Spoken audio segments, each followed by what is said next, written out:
आज हम ज्वर की संप्राप्ति के बारे में बात करेंगे। जैसा कि पिछले लेक्चर में हमने आपको बताया था कि ज्वर कैसे उत्पन्न होता है, क्या है। ज्वर की एक भूमिका तैयार की गई थी।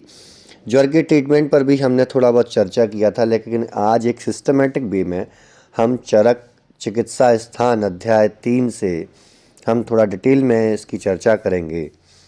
ज्वर की संप्राप्ति में जो हमारे आचार्यों ने बोला है वो बोला है, एक श्लोक आता है जिसमें बोलते हैं, संसृष्टा सन्निपातिता पृथग्वता कुपिता मला रसाख्यम धातुमत्येव पंक्तिम स्थानिरन्नस्य च स्वयं तेन ऊष्मणा चैव कृत्वा देह ऊष्मणा बलम स्रोतांसि रुद्वा संप्राप्ता केवलम देहम उल्बणा संतापम अधिके देहे जनयंती नरस्तता।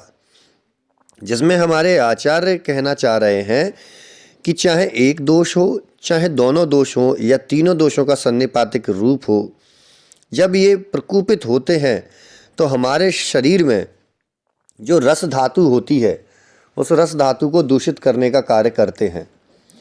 और रस धातु को दूषित करने का कार्य जब वो करते हैं तो वहाँ पर आम की उत्पत्ति होती है।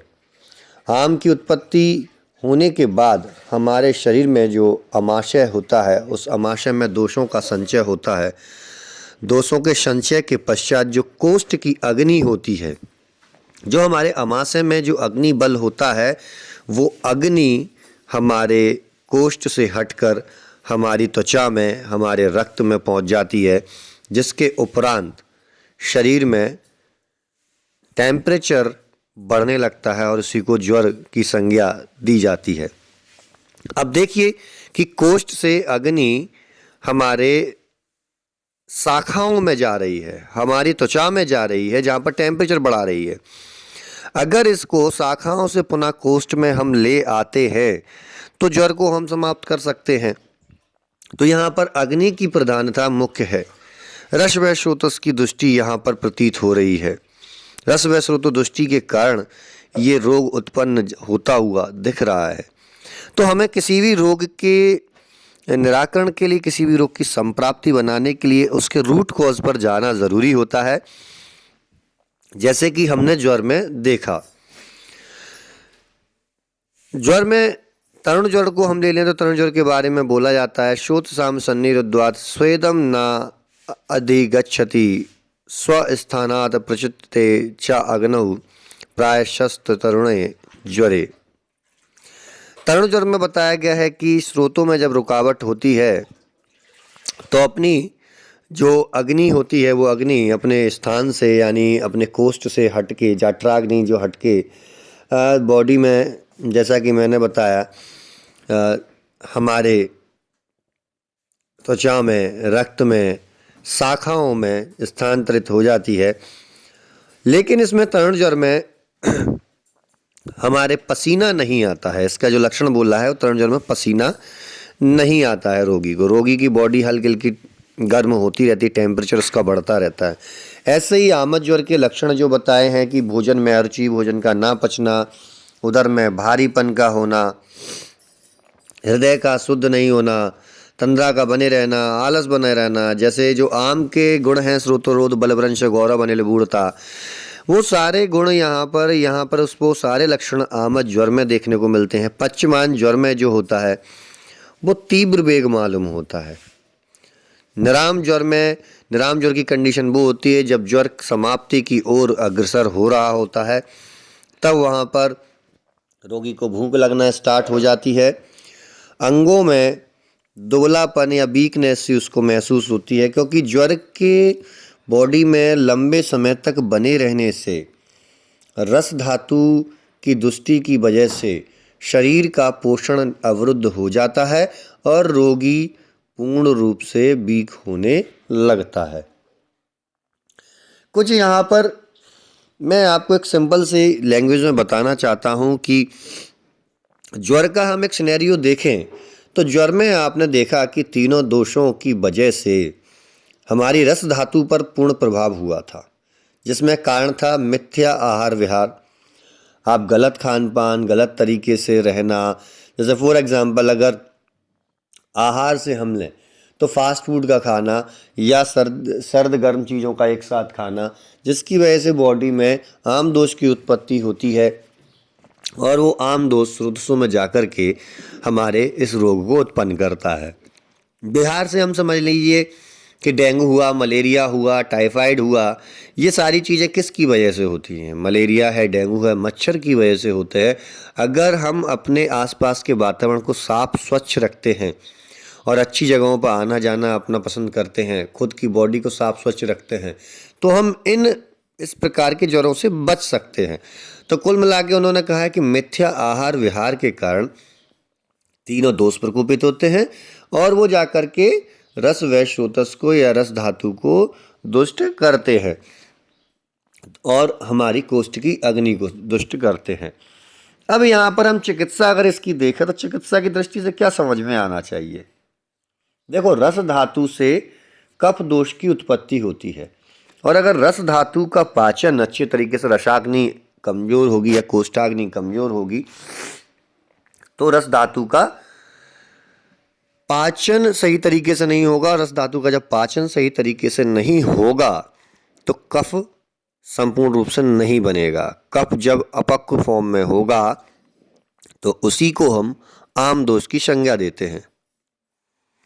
अब यहाँ पर हमारे यहाँ बोला है आचार्य चरक ने, ज्वरे लंघनम मेव आद उपदिष्ट मृते ज्वरात। मीन्स वो कहना चाह रहे हैं कि ज्वर का प्रथम उपचार क्या है, फर्स्ट लाइन ऑफ ट्रीटमेंट अगर देखें, फर्स्ट टाइम जो हमें करना है ज्वर में, तो वो क्या करवाना है रोगी को? तो उन्होंने बोला है ज्वरे लंघनम, ज्वर से पीड़ित रोगी को उपवास करने का उपदेश दिया है आचार्य चरक ने। उपवास के पीछे का कंसेप्ट क्या है?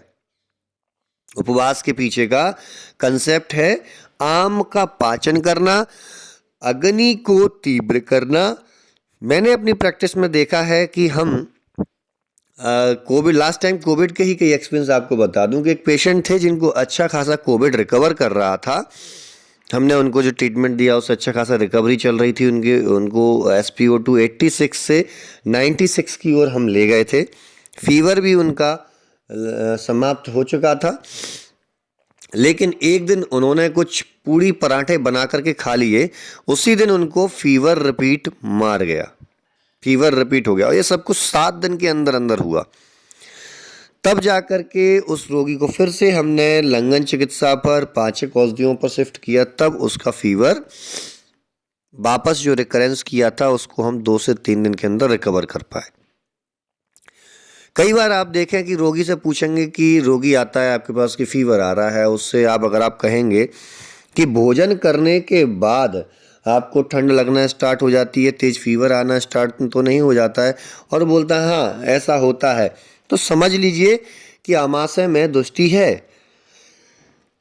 आपको लंघन पाचन चिकित्सा उसको देनी ही पड़ेगी, आपको द्राक्षादि कषाय देना ही पड़ेगा, आपको महामृत्युंजय रस देना ही पड़ेगा, आपको आनंद भैरव रस देना ही पड़ेगा, क्योंकि आम के पाचन के लिए बहुत अच्छे हैं। सुदर्शन चूर्णवटी आपको देनी ही पड़ेगी।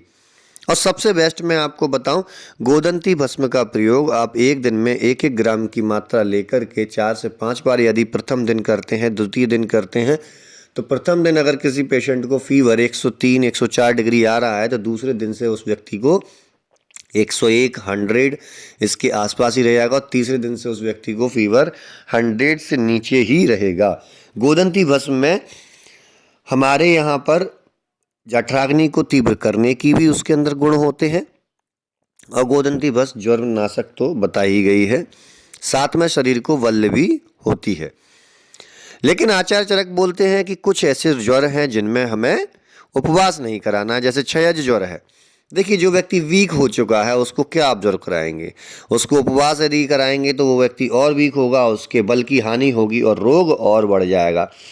वातज ज्वर है, वातज ज्वर में आप समझ लीजिए कि अगर आपने लंघन कराया तो वहाँ लघुता होगी, रुक्षता पैदा होगी बॉडी में, तो नहीं करा सकते। भयज ज्वर है, क्रोधज ज्वर है, कामज है, शोकज है या श्रमजन ज्वर है। यहाँ पर रोगी का मेंटली पावर और बॉडी का पावर दोनों ही वीक होते हैं, तो ऐसी कंडीशन में हमें उपवास नहीं कराना है। लंघन से लाभ जो मैंने अभी आपको बताया वही लंघन से लाभ है। 141 श्लोक में बोला है, वेज्वरत्तम लघुत्तम चा शुचैस्वाप्स उपजायते प्राणाविरोधिनाम चैनम लंघनेन उपपादयते बलाधिष्ठानम आरोग्यम यदर्थो अयम क्रियाक्रमः। लंघन के बारे में बताया कि चूंकि ज्वर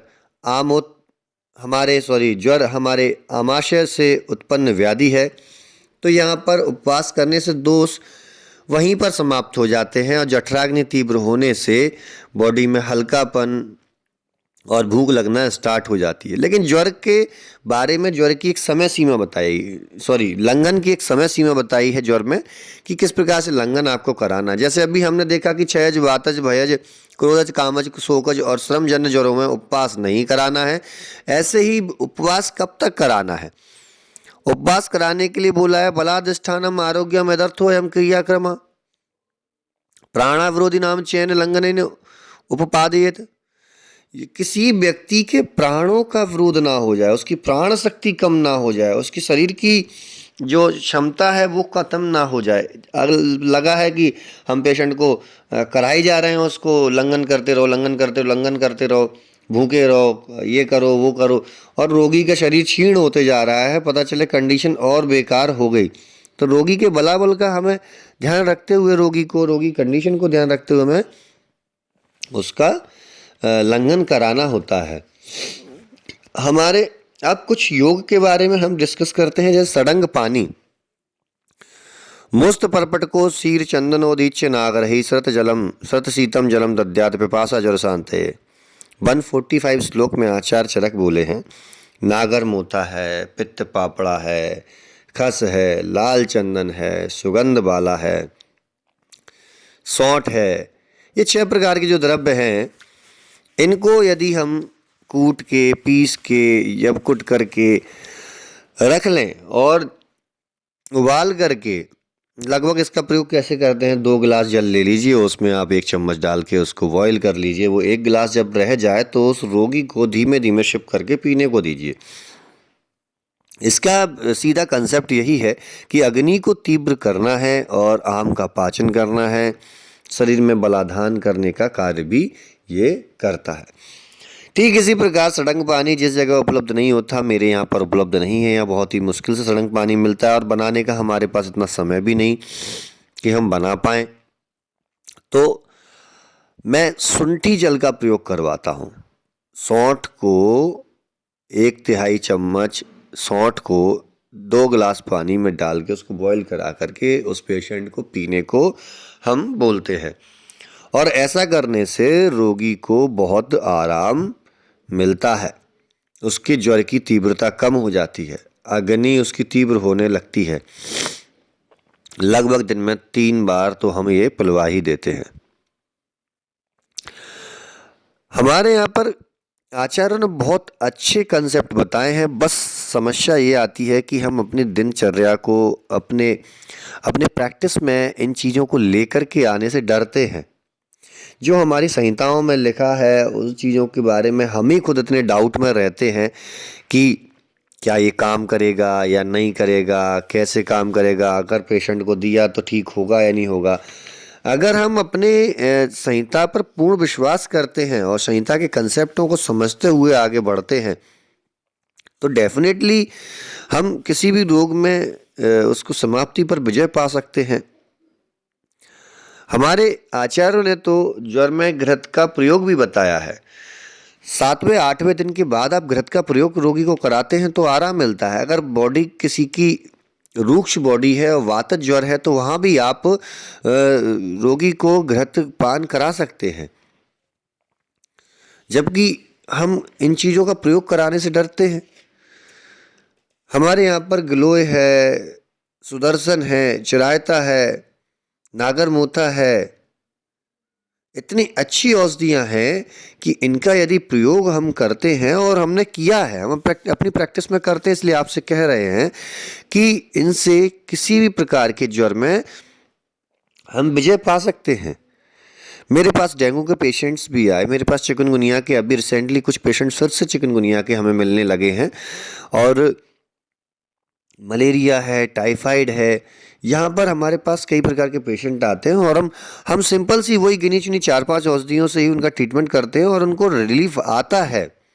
सुदर्शन चूर्ण बट्टी ले लीजिए, जैसे सड़ंग पानी के विधान पर हमने शुंठी जल का प्रयोग कराया है, गोदंती भस्म का हमने प्रयोग कराया है, हमने ग्लोए घनबट्टी है, हम महासुदर्शन घनबट्टी या सुदर्शन चूर्ण बट्टी के प्रयोग से एक हम साइटोवेदा कंपनी जो हमारे कंपनी है उसमें फेमनिल हमने कैप्सूल बनाया है, उसका भी प्रयोग यदि हम करते हैं तो हमें बहुत अच्छे लाभ मिलते हैं। क्योंकि कंसेप्ट संहिता के सिद्धांत से दूर जाकर के यदि ट्रीटमेंट करोगे तो शायद हो सकता है कि आप फंस जाओ, लेकिन संहिता के सिद्धांतों को अपना करके आप ट्रीटमेंट करते हो तो बहुत ज़्यादा चांसेस हैं कि आपको सफलता मिलेगी ही मिलेगी। जैसे टाइफाइड को अगर आप एग्जाम्पल लीजिए, टाइफाइड को हमारे यहाँ क्या बोला जाता है? आंतरिक ज्वर। आंतरिक ज्वर का अर्थ है कि आंतों के अंदर इस ज्वर की उपस्थिति है और वहाँ पर आम संचय है, वहाँ पर रोग बिल्कुल प्रधान रूप से पड़ा है। हम क्या करते हैं कि टाइफाइड वाले पेशेंट को दीपक पाचक औषधि दे करके उसको एक विरेचन तो करा ही देते हैं, जिससे जितना, या मॉडर्न साइंस के अकॉर्डिंग साल्मोनेला टाइफी आंतों में रहता है उसको देखें तो अगर जितना आपने विरेचन कराया दीपक पाचन औषधि दे करके, कुछ बिडंग का योग भी हम उसमें मिलाते हैं, आप उसको ब्रेचन कराते हैं तो वो साल्मोनेला टाइफी आपके इंटेस्टाइन से बाहर निकल जाता है। उसका इन्फेक्शन, उसके टॉक्सिन्स आंतों में बहुत ही कम मात्रा में रहते हैं। जब वो टॉक्सिन्स ज़्यादा मात्रा रिलीज नहीं करता तो ऑटोमेटिकली ज्वर शांत हो जाएगा। हमारे यहाँ पर पटोलादि गण दिए हैं, पटोलादि गण का प्रयोग इसमें हम करते हैं तो उससे भी ज्वर में बहुत आसानी होती है, बहुत सुविधा मिलती है ज्वर को समाप्त करने में।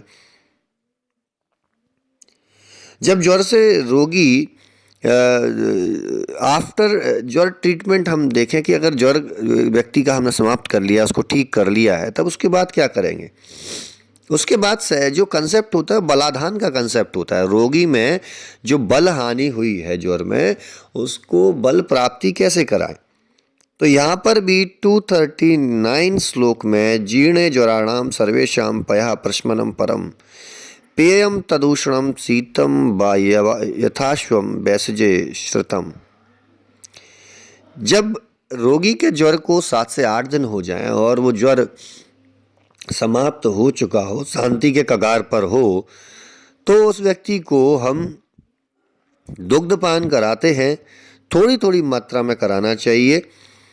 देखिए, कोई भी रोग से जब व्यक्ति निवृत्त होता है तो उस व्यक्ति को हमें आहार विहार जो कराते हैं वो हमेशा फिजिकल एक्टिविटी इस प्रकार से कराएं कि उसकी बॉडी पर ज़्यादा समस्या पैदा ना हो, उसको ज़्यादा बल की हानि महसूस ना हो।